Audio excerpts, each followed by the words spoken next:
Baba Muammar Gaddafi,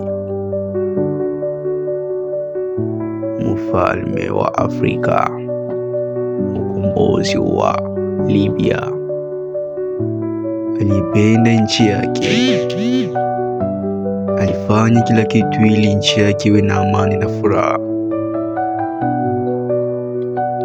lakini alikuja kuteseka. Alikufa kifo kibaya,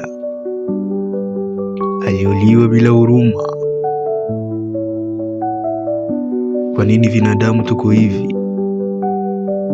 Yaani tunaacha watu ambao wanaotesa watu wengine, ila tunaenda kuwa mtu ambaye na huruma na upendo na wananchi wake.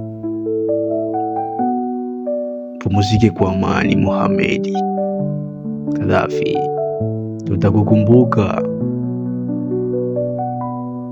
maisha yetu yote Afrika.